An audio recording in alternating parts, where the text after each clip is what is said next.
देख रहे हैं मी6 न्यूज। నమస్తే, నేను మారుతీరామ్. మీ6 న్యూస్కు స్వాగతం. శ్రీరామ నవమి నాడు భద్రాచలంలో జరిగే సీతారాముల కళ్యాణంలో ఉపయోగించే తలంబ్రాలకు ఓ ప్రత్యేకత ఉంటుంది. అదేంటంటే ప్రతి గింజను గోటితో ఒలిచి తలంబ్రాలు తయారు చేస్తారు. గోటి తలంబ్రాలను అందించడం అనేది రామభక్తులకు అపూర్వ అవకాశం. అయితే ఈసారి కూడా, అంటే వరుసగా మూడోసారి సీతారామ కళ్యాణం కోసం గోటి తలంబ్రాలు అందించే మహాభాగ్యం గజ్వేల్కే దక్కడం అదృష్టంగా భావిస్తున్నారు. కృష్ణాలయంలో గోటి తలంబ్రాల దీక్ష ప్రారంభోత్సవం జరిగింది. ఎఫ్డీసీ మాజీ చైర్మన్ బూర్గుపల్లి ప్రతాపరెడ్డి ముఖ్య అతిథిగా హాజరై కార్యక్రమాన్ని ప్రారంభించారు. ఈ సందర్భంగా ఆయన మాట్లాడుతూ గజ్వేల్ ప్రాంతం నుంచి ముచ్చటగా మూడోసారి గోటి తలంబ్రాలు భద్రాచలం వెళ్లడం సంతోషంగా ఉందన్నారు. ఈ నేపథ్యంలో రామకోటి రామరాజు కృషిని, భక్తిని ఎంతగానో కొనియాడారు. భద్రాచల దేవస్థానం వారు రామకోటి రామరాజు సేవను గుర్తించి ఇలాంటి అద్భుత కార్యక్రమం అప్పజెప్పడం ఆయన రామభక్తికి నిదర్శనమని ప్రశంసించారు. అయితే గ్రామాన తిరిగి లక్షల మంది భక్తులచే వడ్లను ఒలిపించి భద్రాచలం పంపించడం, మళ్ళీ వారికి కళ్యాణం అనంతరం కళ్యాణ తలంబ్రాలు అందించడం అన్నది శ్రమతో కూడుకున్న పని అయినప్పటికీ ఆ పని రామకోటి రామరాజు రామభక్తితో విజయవంతంగా పూర్తి చేస్తున్నందుకు అభినందించి సన్మానం చేశారు. ఆ తర్వాత ప్రతాపరెడ్డి చేతుల మీదుగా భక్తులందరికీ గోటి తలంబ్రాల ప్యాకెట్లు అందజేశారు.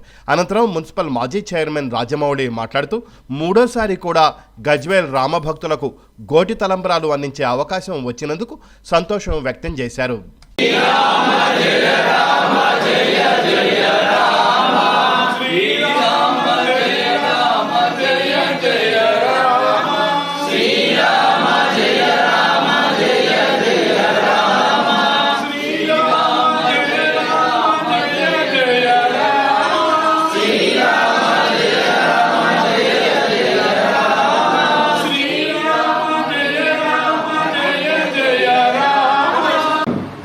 సంవత్సరాలుగా మన గజ్వేల్లో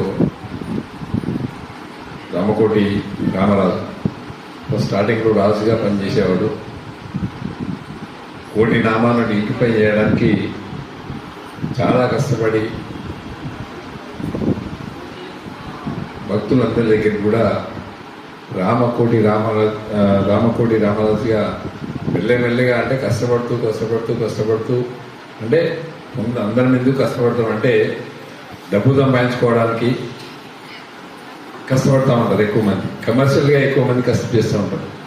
కానీ మరి రామరాజు మాత్రం పేరు కోసం కాకుండా భక్తి కోసం కష్టపడినటువంటి వ్యక్తి.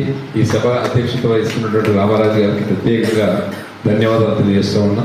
ప్రముఖంగా మరి రామరాజు కూడా చేసేది ధర్మాన్ని కాపాడడానికి గోటి తలంబ్రాలు అనేది ఈ ప్యాకెట్లో ఉన్నటువంటి వడ్లను గోరుతో, అంటే చేతితో ఒలవడం వల్ల వచ్చే బియ్యంతో తలంబ్రాలుగా మనం భగవంతుని దగ్గర పంపిస్తున్నాం. కాబట్టి ఇది వలిసే అప్పుడు ఉన్నటువంటి శ్రద్ధ, అంటే రామ రామ రామ రామ అనుకుంటా వలుస్తాం. కాబట్టి ఒక గింజ వలసేదో కూడా మినిమం ఒక 10 times అన్నా రామరామ అంటాం.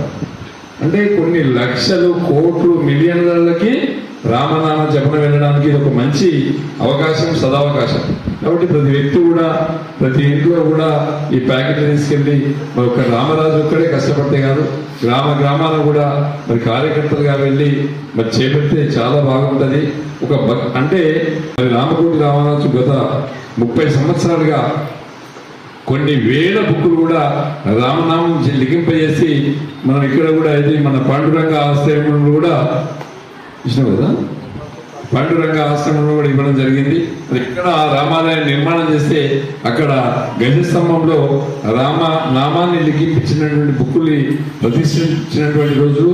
అదేవిధంగా మన గజ్వేల్లో కూడా ఒక రామాలయం నిర్మాణం చేసుకున్నాం, ఒక శివాలయం నిర్మాణం చేసుకున్నాం, ఒక యాదాద్రి ఆలయం నిర్మాణం చేసుకున్నాం. ప్రభువులు ఎవరైనా, పార్టీలు ఏమైనా, ప్రభుత్వాలు ఏమైనా ఆ దైవ భక్తి కలిగి ఉన్నటువంటి వ్యక్తులు కావాలి. బంగ్లాలు మనం వెంట రావు, ఆస్తులు ఎవరు బంధువులు కూడా మనం వెంట. త్వరలో శ్రీరామ నవమి లోపల ఈ 2.5 కింటాల గొప్పతనం కాదు, మళ్ళీ రిటర్న్ కలెక్షన్ కూడా తీసుకోవాలి. మరి కార్యక్రమాన్ని పెద్ద ఎత్తున అందరూ సహకరించి ముందుకు తీసుకెళ్లి విజయవంతం చేయాలని చెప్పి మనస్ఫూర్తిగా కోరుకుంటూ ప్రతి మనిషిలో కూడా దైవత్వం నిండి ఉండాలి. నీతి, నిజాయితీ, సత్యం, ధర్మం, శాంతి, ప్రేమ, అహింస ఇవన్నీ కలిగి ఉన్నప్పుడే ఇలాంటి కార్యక్రమాలు విజయవంతమైతే చెప్పి సందర్భంగా తెలియజేస్తూ నాకు ఈ అవకాశం కల్పించినటువంటి మరి రామరాజు గారికి నేను కోటి భక్త సమాజం ఆధ్వర్యంలో కోటి తలంబరాల దీక్షను ప్రారంభించుకోవడం సంతోషం. దైవభక్తి పెంపొందించుకున్నప్పుడే ఆ మనిషి యొక్క జీవితము సార్థకమవుతూ సమాజానికి ఆదర్శంగా ఉంటుంది. కాబట్టి గత 20 సంవత్సరాల నుంచి కూడా రామకోటి రామరాజును నేను చూడడం జరిగింది. మన గజ్వెల్ సీతారామ ఉమాశ్వర ప్రాంగణంలో చిన్న ఇంట్లో ఉంటూ ఆ రోజు ఈ భక్త సమాజాన్ని ఏర్పాటు చేసి ఆ రోజు నుంచే భజన కార్యక్రమాల్లో చేసుకుంటూ ఈ యొక్క రామునిపై భక్తిని పెంపొందించుకొని తన జీవితాన్ని మొత్తము ఈ రామకోటి రాయించడం, రాముని యొక్క సేవలో తరించడమే పరమావధిగా భావిస్తూ ఈరోజు ఎన్నో కార్యక్రమాలు చేస్తూ ఆ కార్యక్రమంలో 20 ఏళ్ల కిందనే నేను మా ఇంటిల్లిపాది కూడా రామకోటి రాయడం జరిగింది. ఎందుకంటే ఆయన రాసే వరకు కూడా వదిలిపెట్టకపోవు. అలాగే పుస్తకాల ప్రచురణ కూడా ఆ రోజు చాలా కష్టం ఉండే. ఆయన వచ్చినప్పుడు తప్పకుండా మా వంతు సహాయం చేసి ఈ రామకోటి రాయించడంలో తప్పకుండా మనందరం ధన్యులవుదామని వారు చెప్పడం. తర్వాత ఈరోజు తెలంగాణ ప్రాంతంలో రామకోటి రాయడము అదొక అయితే కోటి తలంబ్రాల్లో శ్రీ